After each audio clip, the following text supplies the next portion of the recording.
नमस्कार दोस्तों। कहानी शुरू करने से पहले मैं आपको ये बताना चाहती हूँ कि अगर आप मोरल एंड मोटिवेशन कहानी सुनना पसंद करते हैं तो आप मेरे दूसरे चैनल एम्पावर द लाइफ पर आ सकते हैं। आपका वहाँ स्वागत है। द गोल्डन स्टोरीज में आपका स्वागत है। आइए सुनते हैं फणीश्वर नाथ रेणु की लिखी कहानी, एक अकहानी का सुपात्र। पिछले कई वर्षों से लगातार ये सुनते सुनते कि अब कहानी नाम की कोई चीज़ दुनिया में ऐसे ही रह गई है, मुझे भी विश्वास सा हो चला था कि कहानी सचमुच मर गई। हमारा मौजूदा समाज कहानीहीन हो गया है। कहीं किसी घर के किसी कोने में ही कहानी नहीं घट रही। सभी लोग आ कहानी में जीवन बिना किसी परेशानी या तुके जिए जा रहे हैं। फलतः समाज के सभी कहानीकार बेकार हो रहे हैं, हुए जा रहे हैं। मैंने इन तथ्यों के आधार पर आ कहानी की एक मोटी सी परिभाषा लिखी थी। बेकार कथाकार बेकारी के क्षण में जो कुछ भी करता है उसे आ कहानी कहते हैं। किंतु ऐसे ही दुर्दिन में हठात एक दिन मेरी छोटे लाल से मुलाकात हो गई और मेरा सारा भ्रम दूर हो गया। यानी मुझे दृढ़ विश्वास हो गया कि कहानी के मरने की खबर गलत थी। छोटे लाल के प्रथम दर्शन और संभाषण से ही मैं आश्वस्त हो गया। हमारा समाज अभी पूर्णतः कथाहीन नहीं हो पाया है। छोटे लाल का समस्त अस्तित्व ही मुझे कहानी से ओत-प्रोत प्रतीत हुआ। जी नहीं, छोटे लाल कोई कथाकार नहीं, नगर में खोया हुआ एक ग्राम्य कथापात्र है। और जब तक छोटे लाल जैसे सुपात्र जीवित रहेंगे, कहानी मरकर भी जी जाया करेगी। मेरी छोटे लाल से मुलाकात अपने नगर के नुक्कड़ पर पिछले साल ठीक श्रावणी पूर्णिमा के दिन हुई थी, पान की दुकान पर। वह बार बार पान लेने का नाम लेकर जल्दी से 8 खिल्ली मीठा पान लपेटने को कह रहा था। एक कृष्ण लपेटना यार। नगर के ऐसे गृह सेवकों के साधारण चरित्रों से मेरा साधारण परिचय है, अतः उन्हें पहली ही निगाह में पहचान लेता हूँ और वे भी मेरे चेहरे मोहरे और बातचीत से समझ गए कि मैं उन्हीं की कोटि का जीव हूँ। किंतु छोटे लाल को पहचानने में मैंने गलती की, यह मैं स्वीकार करता हूँ। पान वाले ने जब झुंझुलाकर पहले के बाकी बकाए का तकादा किया तो वे तनिक भी अप्रतिभ न हुआ। बोला, अरे यार, बाकी बकाया लेकर कोई भागा जा रहा है, पहले मोड़ ना 8 मीठा पत्ती। ऐसे अवसरों पर मैं अक्सर कुछ नहीं बोलता, लेकिन उस दिन बोल पड़ा। अजी, बाकी बकाया का हिसाब किताब मालिक से करना, नौकर से क्यों लज रहे हो बेकार। कि छोटे लाल ने चोट खाए हुए प्राणी की तरह मुझ पर प्रत्याक्रमण किया। जरा आदमी देखकर बात कीजिए साहिब, यहाँ कोई किसी का नौकर नहीं। पान वाले लड़के ने कहा, प्रोफेसर बाबू के छोटे भाई हैं। मैंने तुरंत छोटे लाल जी से क्षमा याचना की। माफ़ कीजिए भाई साहब। पान की दुकान से सटे ही एक छोटी सी चाय की दुकान है जो डबल रोटी और बिस्कुट के अलावा उबले हुए अंडे भी बेचता है।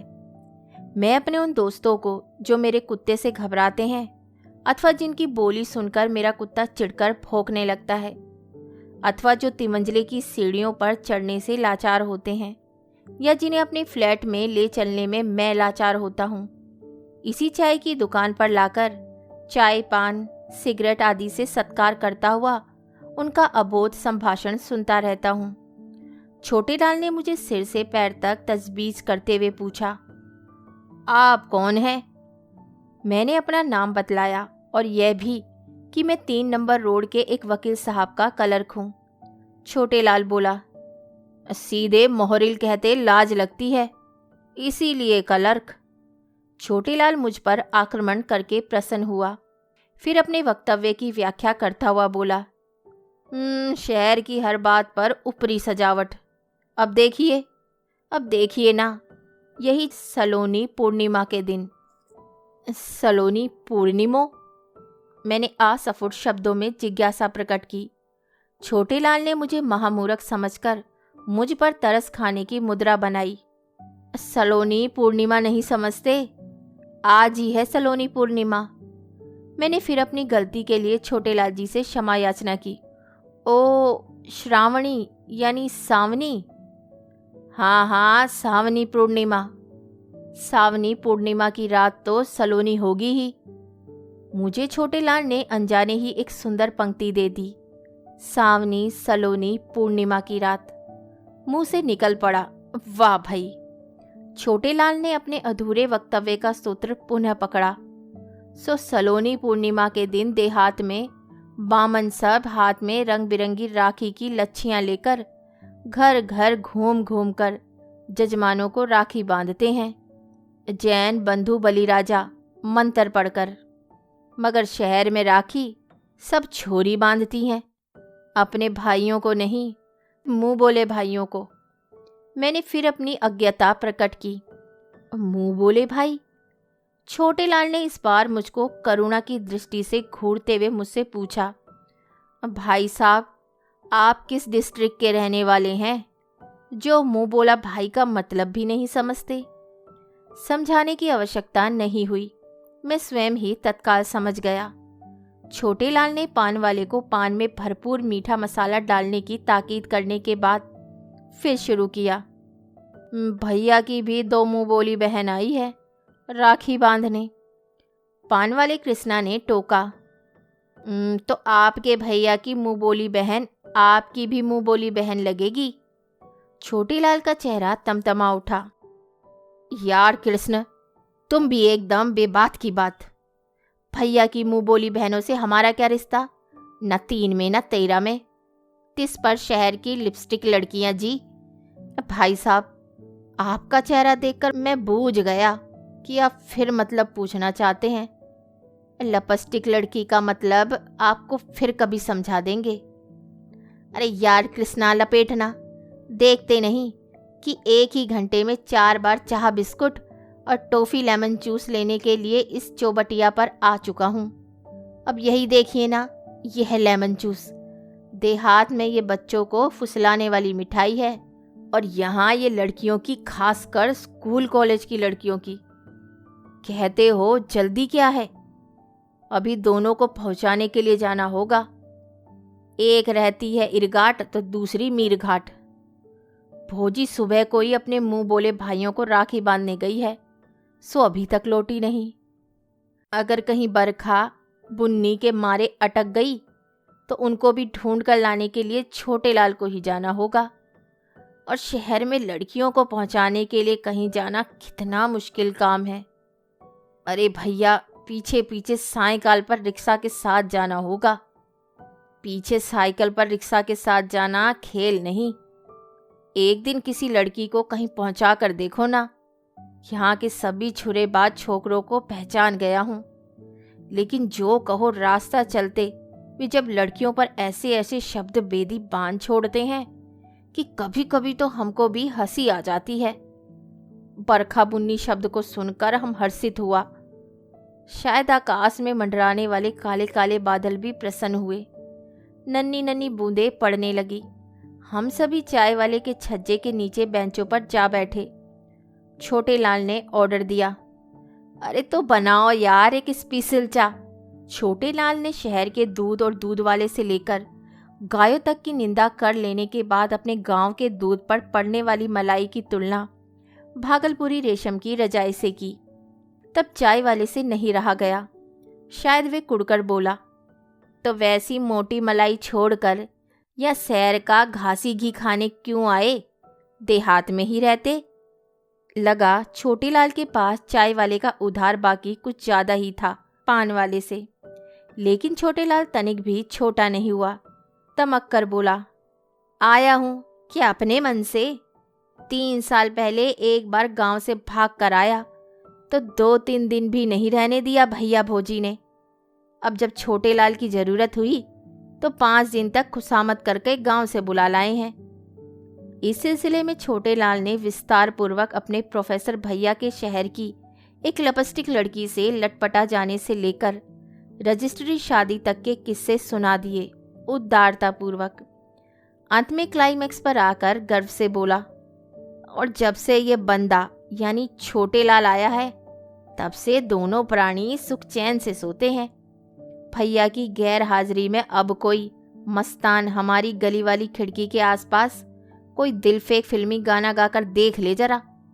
पहले तो यहाँ के इन सुथन सा बादशाहों ने मुझे देहाती सिगरेट के धुएं से उड़ा ही देने की कोशिश की, लेकिन जब छोटे लाल ने एक फुटफुटी बाज का गट्टा पकड़ा कसके, तो पहले तो साले ने ठीक सिनेमा के फैट के अंदाज में बाके तिरछे कायदे दिखाए। बाद में जब छोटे लाल का पहला झापड़ पड़ा कि बाकी साले ऐसे भागे, तो कहते हो क्यों आए? नहीं तो आज के दिन से ही, माँ ने सलोनी पूर्णिमा के दिन से ही कृष्णा कुंबर मेले में होने वाले ड्रामा का रिहर्सल शुरू हो जाता है। ओह, इस बार अभी क्या जो होता होगा वहाँ। छोटे लाल को गांव की याद में इस तरह खोते हुए देखकर मैंने उसे जगाया। आप ड्रामा में क्या करते थे? मेरा सवाल पूरा भी नहीं होने पाया, इसके पहले ही छोटे लाल ने जवाब दिया। अरे क्या नहीं करता था? पर्दा पोशाक जमा करने से लेकर रिहर्सल के लिए दरी, जाजिम, लैट पंचलैट, चाह हलवा, भांग बूटी का इंतज़ाम, और ड्रामा हो चाहे कुश्ती, चाहे घूड़ दौड़, बिना छोटे लाल के तो हो जाए कोई काम? यह मत समझिए कि देहात में एकदम देहाती ड्रामा करता होगा। जी नहीं, एकदम नहीं। स्टेज पर बजते फॉक्सिंग के खेला होता था। बगदाद का सौदागर तो सुल्ताना डाकू, और तो और भगत सिंह। तो खेला ऐसा कि गुलाब बाग मेला में आने वाली the great theatrical company of India भी मात समझें। पहली मुलाकात के बाद से ही हम मित्र हो गए। उससे बातें करके सदा मुझे कुछ नए शब्दों और मुहावरों की प्राप्ति हो जाती।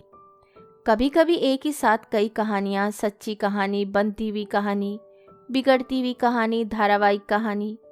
छोटे लाल समझ गया है कि उसके देहाती माल से लेकर शहरी मसाला का असल ग्राहक मैं ही हूँ।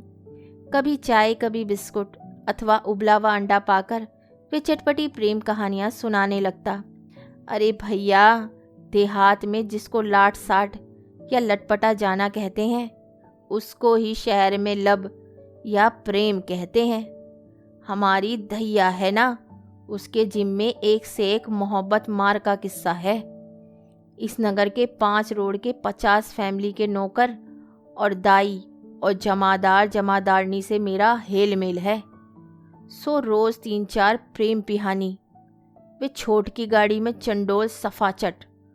बूढ़ा अभी गया ना, वह अपनी जमादारनी से इसकबाजी। अरे बूढ़ा है, दिल भी कहीं बूढ़ा होता है। उस लौंडे को देखते हैं ना, अपनी अघेड़ मालकिन का खानगी नौकर है, मौज कर रहा है। मैं उसको क्या कहता हूँ जानते हैं? बैसाखी खीरे का बतिया। 3 नंबर के लाल बंगले के छत पर हर रात को जिंदा सिनेमा होता है, और लब वाली शादी कहिए चाहे प्रेम विवाह, मगर है ये बालू की दीवार। अब मेरी भाभी को ही देखिए ना, भैया के जितने दोस्त आते हैं सभी लब की नज़र से देखते हैं। माँ ने एक बार एक आदमी से लब करने वाली लड़की हमेशा किसी न किसी आदमी से लब करती ही रहती है। लोग वही समझते हैं, मेरा भी यही अनुमान है। फिर किसी दिन सुनाएंगे आपको। कभी कभी वे बहुत उदास भी दिखता तो मैं टोक देता, आज कुछ उदास नजर आ रहे हो छोटे, क्यों, क्या बात है? उस दिन कृष्णा के कोचने और चिढ़ाने पर भी वह कोई जवाब नहीं देता, किंतु मेरे सवाल के जवाब में प्राय वह कहा करता, जी करता है उड़कर चला जाऊं। कहाँ? मैं अचरज से पूछता। और कहाँ जी, गांव। 7-8 महीने की बैठकों में मैं उसके भैया भोजी, गांव घर, टोला समाज के लोगों के अलावा उसके गांव के आसपास के खेत, मैदान, नदी, पोखरे, हाट घाट से अच्छी तरह परिचित हो चुका था। पूछता, क्यों? रानीगंज हाट की जलेबी खाने का जी करता है या रजोली पोखरे की मछली? उस दिन ऐसा लगा कि वह मेरी प्रतीक्षा कर रहा था। उदासी का कारण पूछते ही वह मुझे चाय की दुकान पर ले गया, हाथ पकड़कर। अब आप ही बतलाइए भैया जी, मैं क्या करूं? भैया भौजी की लड़ाई अब आखिरी सीमा पर पहुंच गई है। अब तो कभी कभी मारपीट भी हो जाती है। जब दोनों झगड़ने लगते हैं तो मैं रेडियो को और तेज कर देता हूँ। पानी के दोनों नलों को फुल स्पीड में खोल देता हूँ ताकि बाहर के लोगों तक पास पड़ोस में उनके झगड़े की आवाज़ नहीं पहुँच सके।